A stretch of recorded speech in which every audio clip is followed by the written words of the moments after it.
no dia que Deus há de julgar as intenções do coração do homem.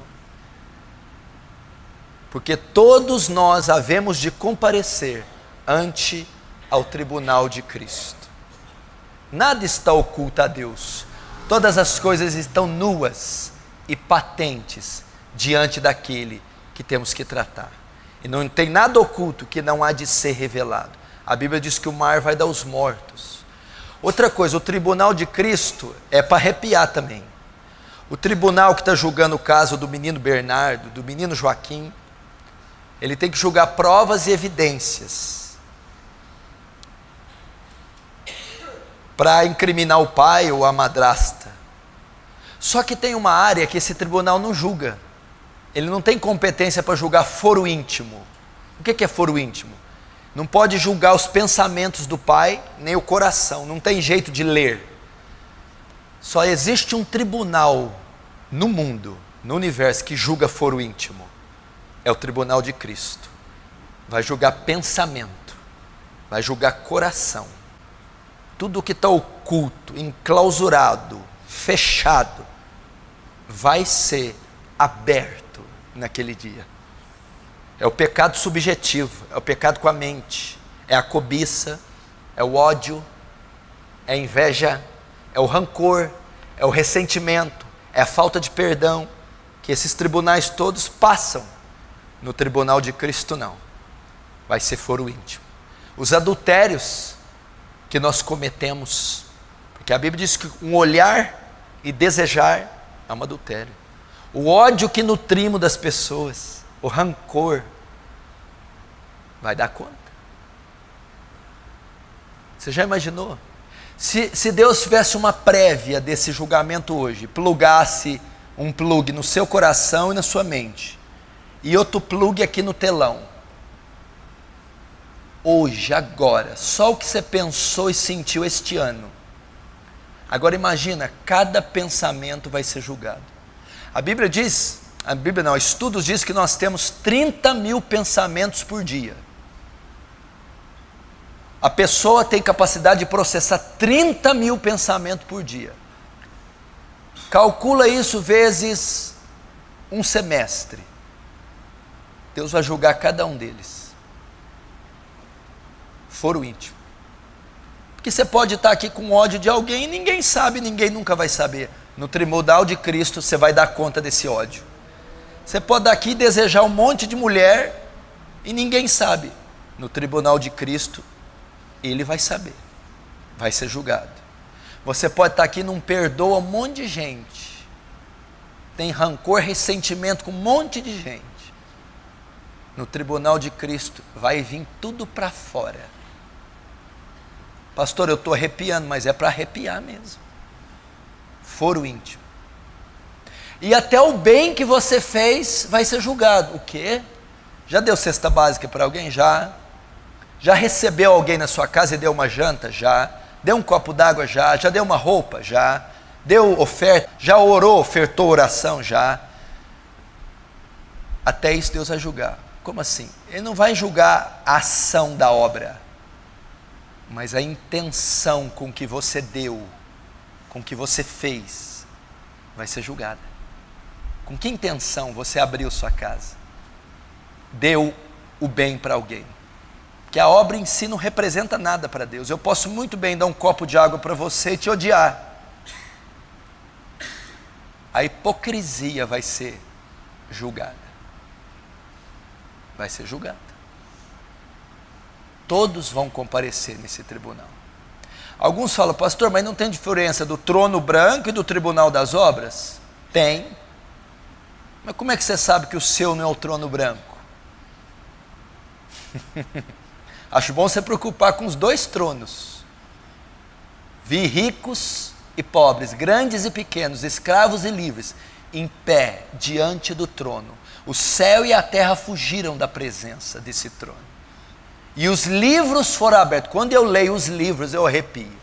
Os livros. Que livro que é esse, pastor? Um livro é o livro memorial, Malaquias 3,16. Livro das memórias, que vai estar registrado nossas obras. O outro livro é o livro da vida, Porque para estar no livro da vida, tem que condizer com o livro das memórias. Se as memórias forem boas, vai estar no livro da vida. E a Bíblia diz que o mar deu os mortos, o inferno, e todos foram julgados.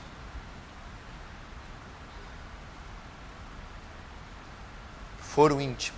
Eu vou dizer uma coisa, eu dei um conselho, não sei para qual dos meus discípulos essa semana, e falei assim, ó, eu vou te dar o conselho do homem mais sábio da Bíblia, e o conselho mais sábio da Bíblia, do homem mais sábio. Qual que é? Provérbios 4, 23.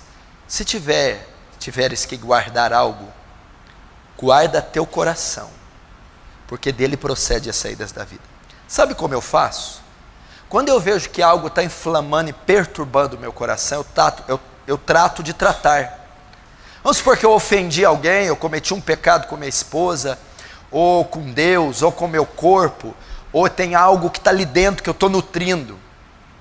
Eu começo a perceber que aquilo está inflamado.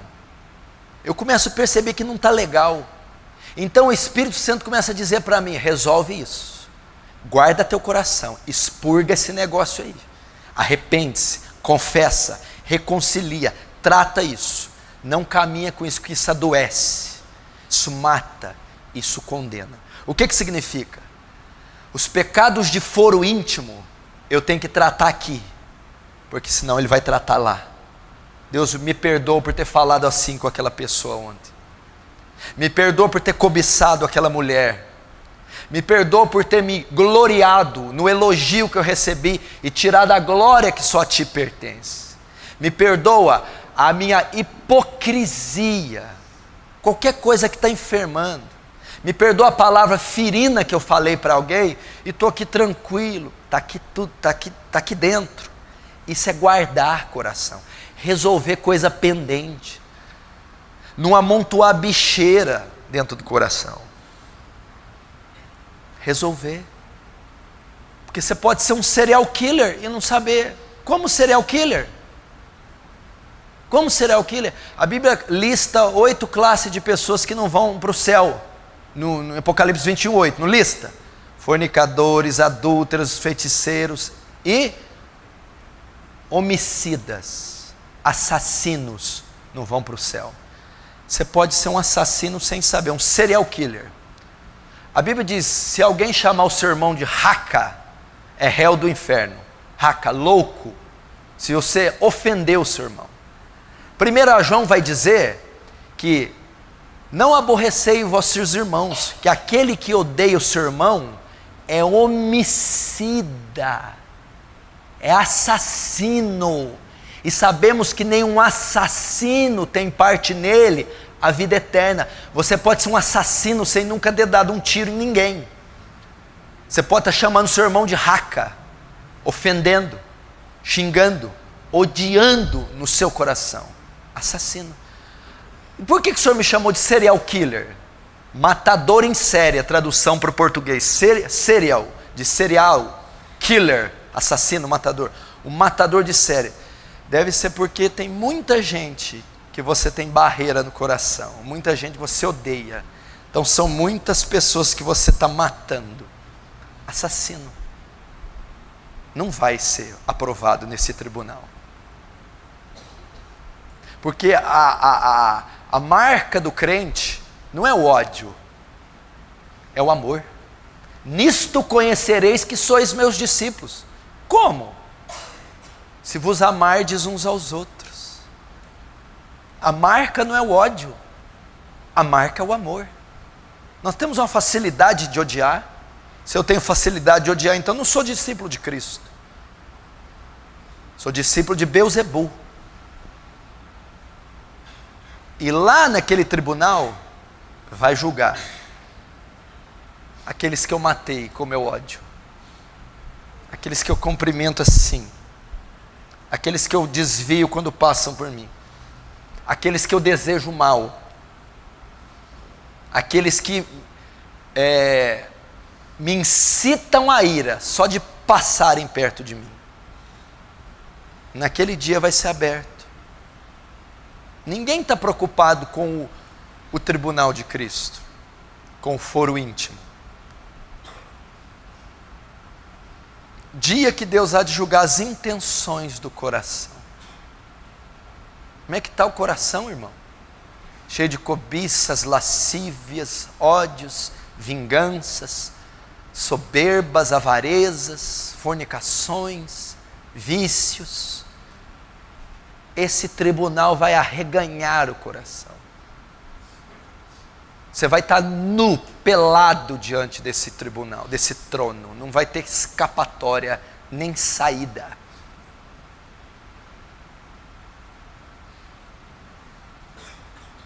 Qual que é a solução, pastor?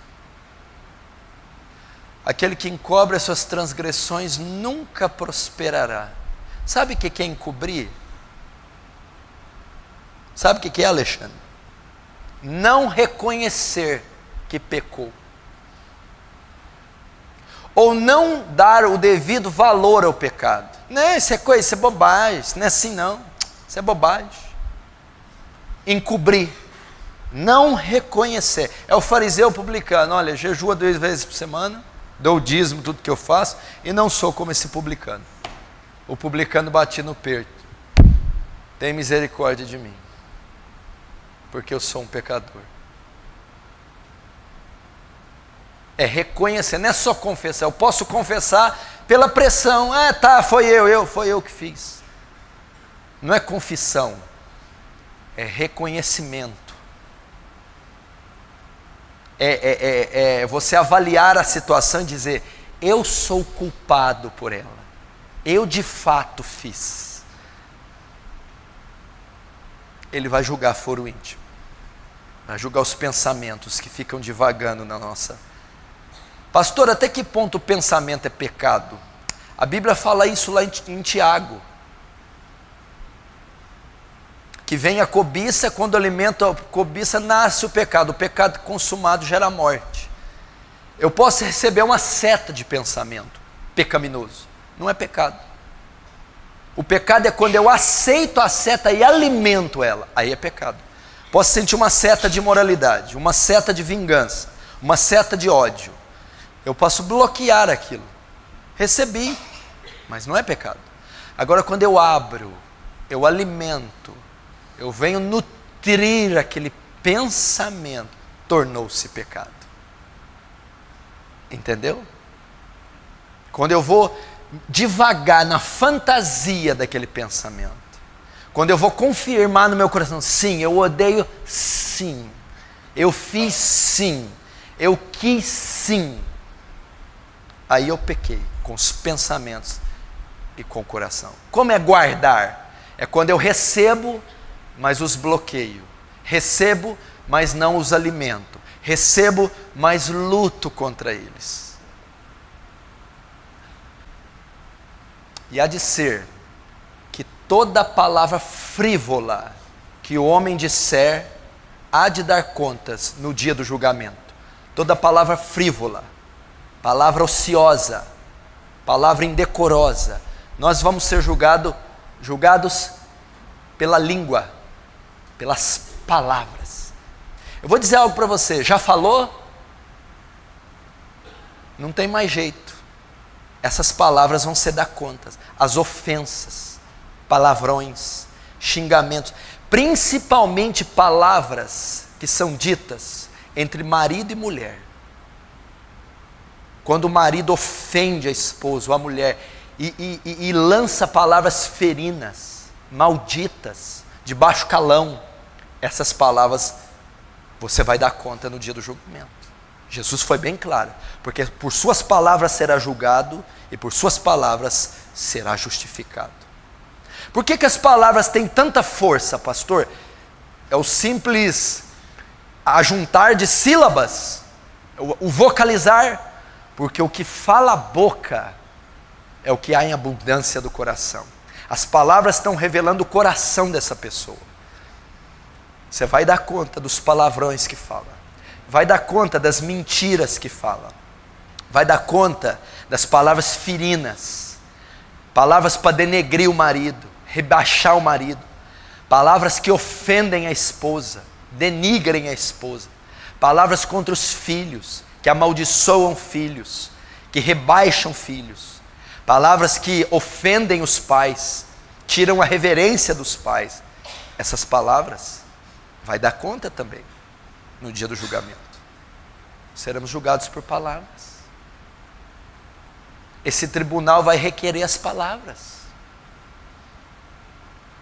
Palavras ociosas. O que é palavras ociosas? Palavras que provêm do ócio.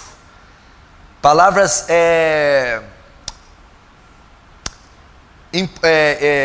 inconvenientes, precipitadas.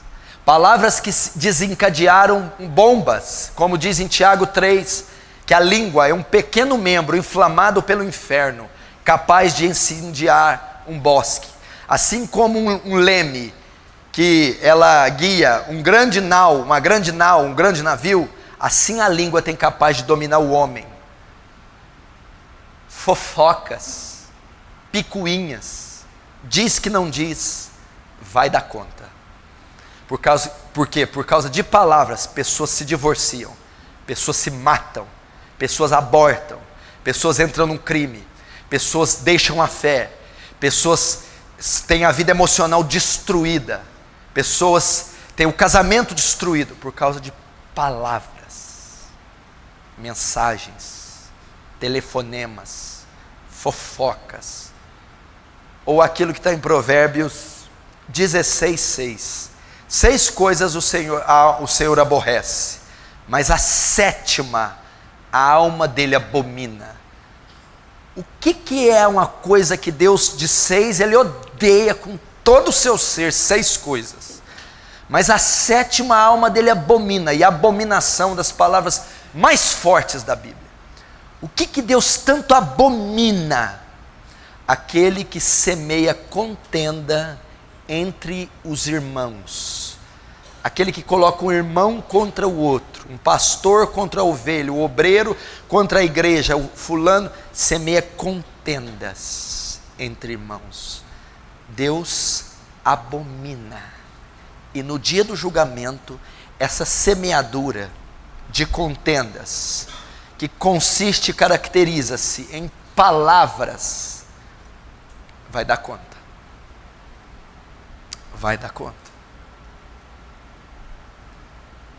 Nós estamos achando que não há consequências. Ele disse, Paulo, em Gálatas 6, de Deus não se escarnece. Tudo que o homem semear, isso ceifará. Vai haver uma paga. Pagará cada um segundo suas obras, Deus diz. Cuidado com as suas palavras. Não saia da sua boca nenhuma palavra torpe, mas só aquela que for boa, promovendo a edificação aos que o ouvem.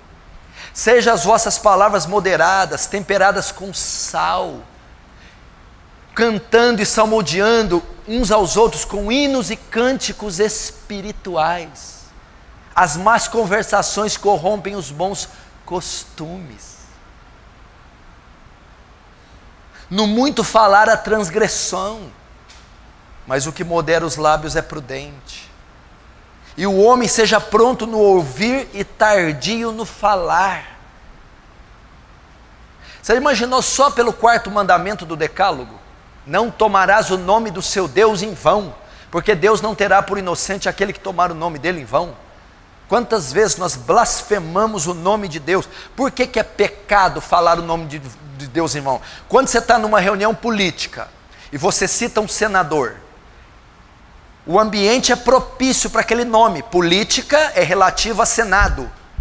Quando você cita o nome de Deus, tem que ser relativo ao atributo dele, santo.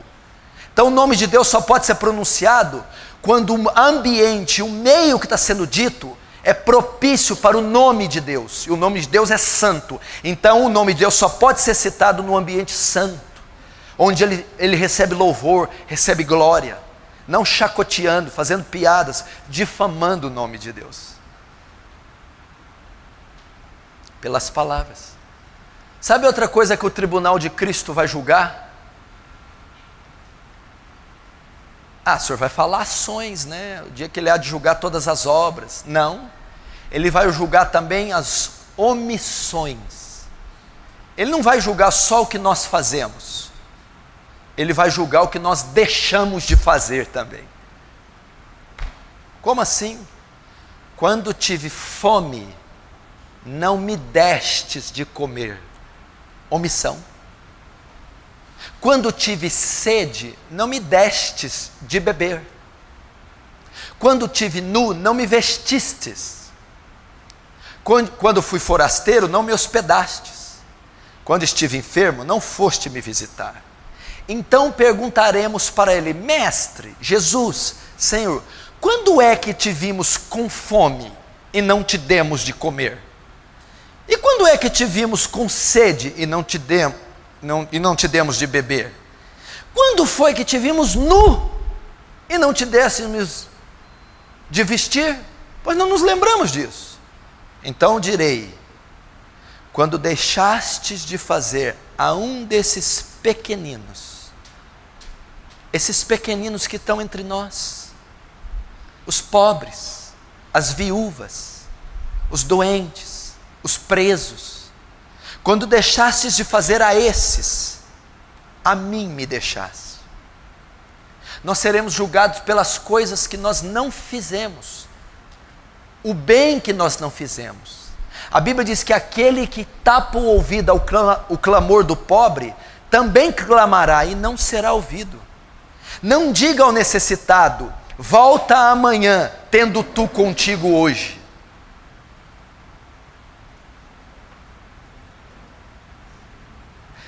Pelas nossas omissões, pela nossa oportunidade de fazer o bem que nós deixamos. Lembra da parábola do bom samaritano? Que um homem vem de viagem, é atacado por salteadores, eles roubam e deixam ele despido, quase morto. Passa um sacerdote por ele e passa largo. É a igreja religiosa, a igreja mundana, que vai cumprir os votos da lei, mas a lei, os profetas estavam ali deitada, que era amar o próximo. Depois passa o levita, a mesma coisa, vou oferecer sacrifício. A ordem levítica consistia em matar touros, bodes e cordeiros. Vou oferecer sacrifício. O sacrifício estava ali, ó, que é amar o próximo. E vem um samaritano, que pegou aquele homem, atou suas feridas, colocou na sua cavalgadura, pagou uma hospedagem para ele, e deixou dinheiro para mais 2 dias. Está cheio de bons samaritanos no nosso emprego. Está cheio de bons samaritanos no nosso dia a dia. Nós seremos julgados pela omissão, pela oportunidade e capacidade de fazer o bem e nós não fizemos. A omissão de ir lá e perdoar alguém, de ir lá e pedir perdão para alguém, omitir, pegar um ônibus, viajar lá naquela cidade que a pessoa tem uma rixa, uma contenda com você, ir lá e resolver. Você tem essa possibilidade de ir lá e resolver esse caso, solucionar esse caso, e você não faz, está omitindo. Você tem condição de ajudar aquela vizinha e não faz, está omitindo. Tem condição de visitar o enfermo, que é vizinho, parente, amigo ou irmão em Cristo, e não o visita no leito de morte, de hospital. O presidiário que está esquecido, que é parente, amigo, irmão em Cristo, vai visitar. Aquele que você podia hospedar na sua casa, aquele que você podia dar um prato de comida, uma troca de roupa, omitiu. A preocupação com o alter ego, a preocupação com esse mundo capitalista, egoísta, umbigocêntrico, que só preocupa com, é um egoísmo jamais visto. Nós seremos julgados pelas omissões, pelas almas famintas, pelo por favor e o obrigado, pelo abraço acolhedor, pela fatia de pão compartilhadora, pelo perdão. A Bíblia diz assim: se vós não perdoardes os vossos inimigos as vossas ofensas, vosso Pai não perdoará as vossas. Se você entrar no templo para ofertar e lembrar que teu inimigo tem algo contra ti, deixa ali a tua oferta e vai e reconcilia-te com ele. Reconcilia-te com ele enquanto está a caminho, para que o juiz não te entregue ao tribunal. Para que ele não te entregue ao tribunal, e o tribunal ao juiz, e o juiz ao cárcere. Não sairá de lá até pagar o último cêntimo. Antes de vir cantar, antes de jejuar, antes de vir louvar, antes de pregar, antes de evangelizar, vai resolver a contenda que você tem. Vai pedir perdão para a pessoa que você ofendeu. Vai perdoar aquela que te ofendeu. Resolve isso enquanto está a caminho. Jesus diz, resolve enquanto ela está viva. Se essa mulher morrer sem o seu perdão, isso vai te custar caro no julgamento. Se esse homem morrer sem o seu perdão, isso vai custar caro no julgamento. Enquanto você tem condição de pedir também. Enquanto está vivo. A Bíblia diz que aquele que sabe o que é certo e faz o errado peca. Você tem a capacidade de fazer o bem e faz o mal. Tem a capacidade de fazer o bem e não faz nada. Pecado. Vai ser julgado no tribunal de Cristo. Suas obras vão ser provadas. Essa então, para ver se é ouro, prata, pedras preciosas ou madeira, palha e feno. Todas elas passarão pelo fogo. A hipocrisia ali vai ser tudo torrada. Vai ser provada pelo fogo. Imagina a obra de John Wesley passando pelo fogo. A de Jonathan Edwards passando pelo fogo. A do apóstolo Paulo passando pelo fogo. A de Jeremias passando pelo fogo. A de Moisés, o grande legislador. Aquele que foi chamado homem segundo o coração. Agora imagina as nossas, na sociedade tão hipócrita que vivemos. No evangelicalismo tão diluído, híbrido, adulterado, ralo que vivemos. As nossas obras passando pelo fogo. Seremos julgados pela omissão.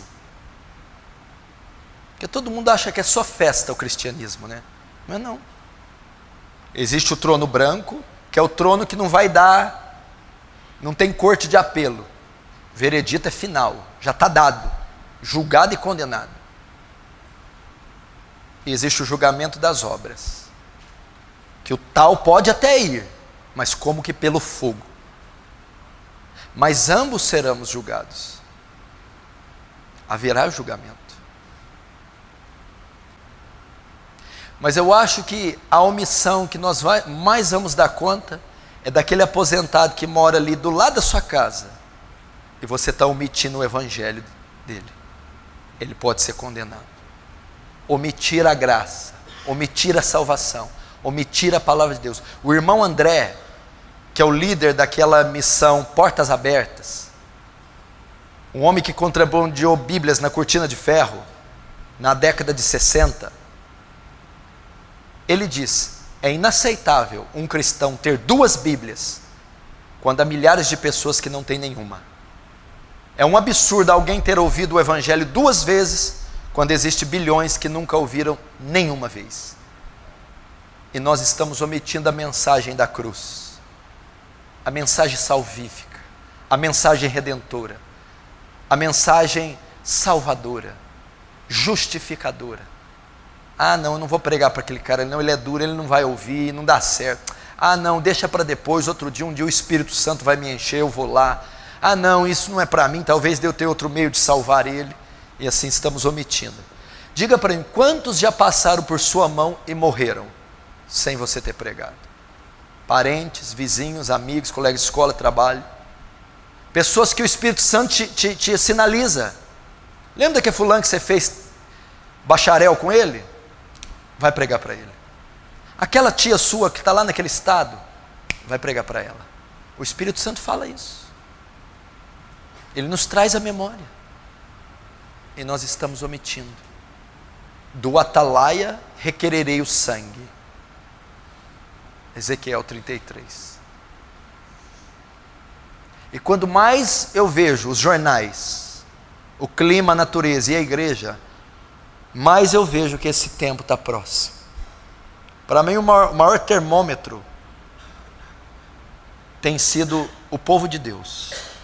As coisas que estão acontecendo num tão curto período de espaço e tempo, no meio do povo que se diz povo de Deus, estão sendo tão absurdas. Para mim é o maior sinal. E esse dia está chegando. Cada gole de pinga vai ter que ser dado conta no dia do julgamento. Cada cigarro tragado, se você não arrependeu. Cada real furtado que não é seu, ali vai aparecer. As propinas, o dinheiro sujo, o telefonema espúrio, vai tudo aparecer ali. E você vai dar conta. E não tem jeito de fugir do juiz dos juízes, do tribunal dos tribunais. A Bíblia diz que o céu e a terra vão desaparecer diante desse trono. Sumiu, não se achou lugar para eles. Só o trono, aquele que está sentado sobre ele para julgar, para fazer valer sua justiça, e o povo a ser julgado.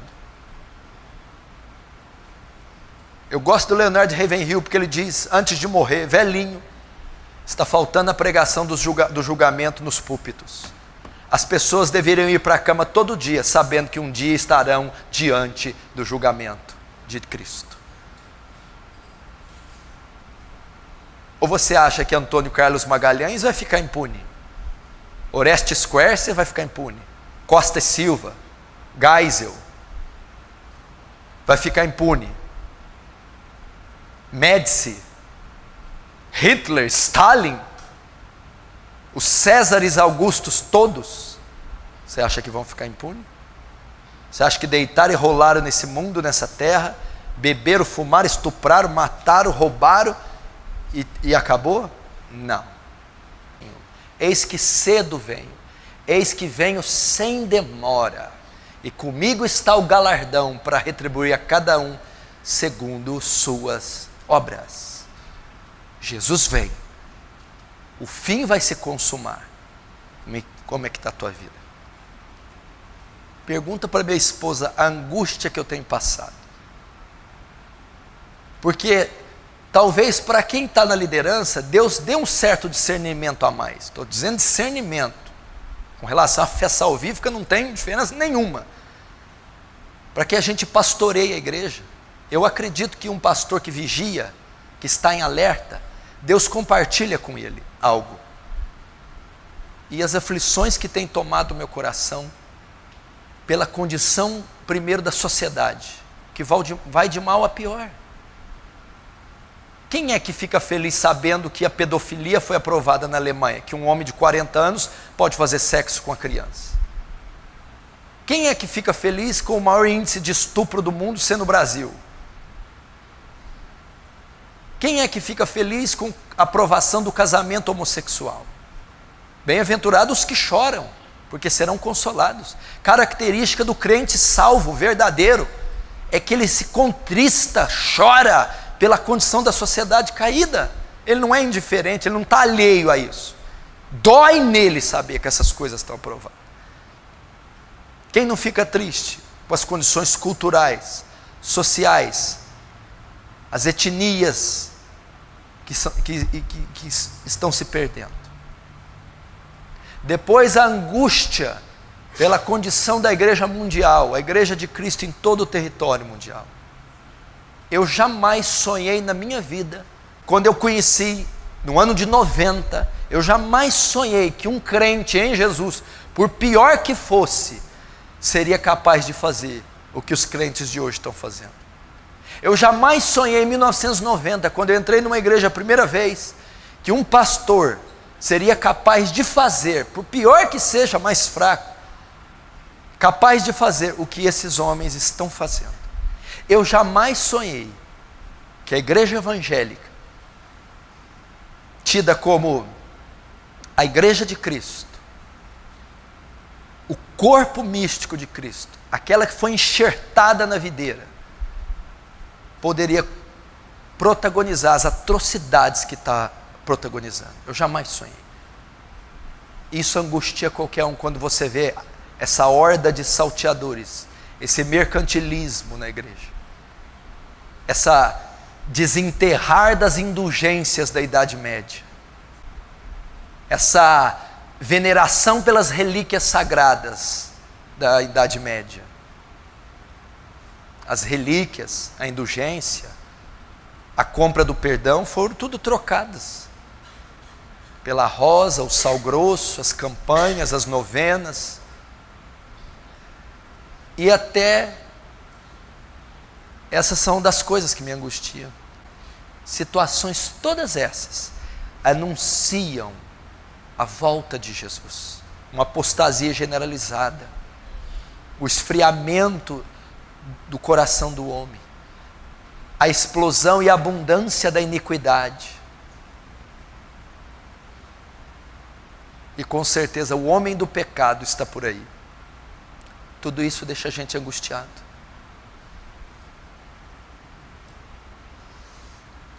E eu só quero chamar sua atenção para essa realidade.